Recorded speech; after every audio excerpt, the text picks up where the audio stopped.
Samahan nyo kami sa school ni Sophie! Kakabalik lang pala niya sa school last week. And nakaka-proud talaga tong batang to. Huling punta namin dito, medyo hindi okay yung session niya. Yun kasi yung time na hindi ko alam nangyari na palang incident kay Sophie. Yun yung nakapin na video sa account ko. Pinost ko siya for awareness na din at galit na galit din ako that time. Pero alam nyo, yung pag-travel namin, sobrang laking tulong sa kanya. Kasi simula nun, parang naging back to zero kami. Pero after traveling, kahit dito lang yan sa Pilipinas, yung pumupunta kami kung saan-saan, hindi lang dito sa loob ng bahay. Nakakita siya ng ibang tao, nakakamit ng ibang bata, kahit hindi man sila mag-usap, kahit coexisting lang yan sa playground. Napakalaking tulong na yan. Tingnan nyo nga, proud na proud siya sa stamp niya. Kaya ko pala nasabing nakaka-proud kasi nagpa-participate din siya sa class, which is yun yung medyo struggle namin last time. Yun nga yung feedback ng teacher niya na kahit kaka-join niya lang ulit, she did well daw sa class. Kitang-kita ko din naman talaga na yun nga nagpa-participate siya. After her class, nagstay pa nga kami for 30 minutes. Parang bonding time na din kasi namin to kapag nasa school siya kasi nga kami lang talaga. And ayan nga, syempre enjoy na enjoy talaga.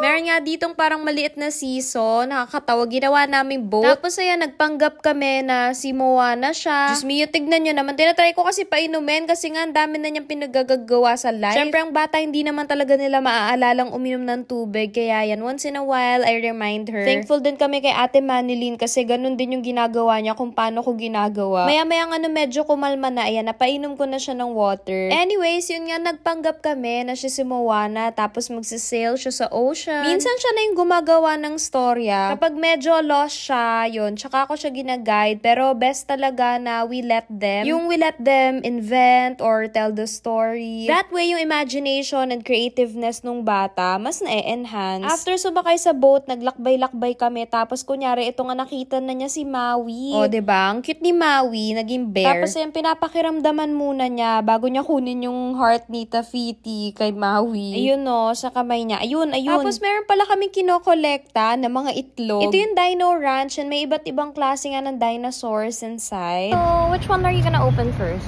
This one. That one, the blue one? Okay, I'm gonna help you.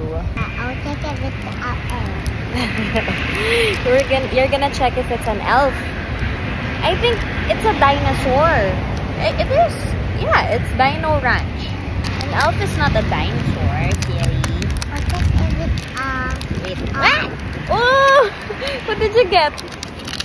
It's not elf. It's not elf. It's not elf. It is not. It's elf. Is it? Elf. And then you open this one, it has all the pictures of the dinos you can get. You're gonna pretend it's gonna hatch. Yung nanay na yung naglaro. So, yan siya.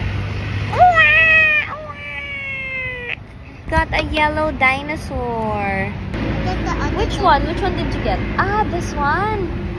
I think it's this one, the yellow one. It's the same. See? I'll take it with the other one. This one. Yeah. Oh, what's that? Oh, you got the purple one! It's a pteranodon. You got a purple dinosaur.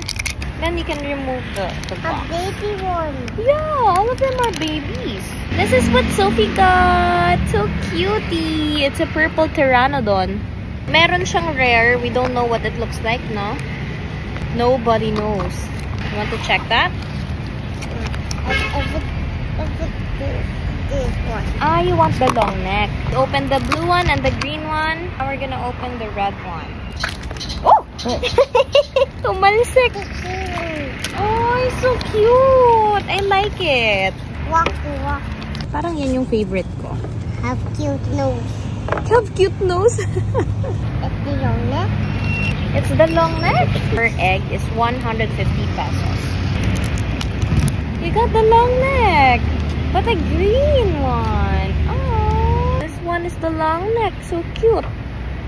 It's Sophie's time to eat na. So, Pasta. yeah. Next time, we're gonna open the other eggs, okay?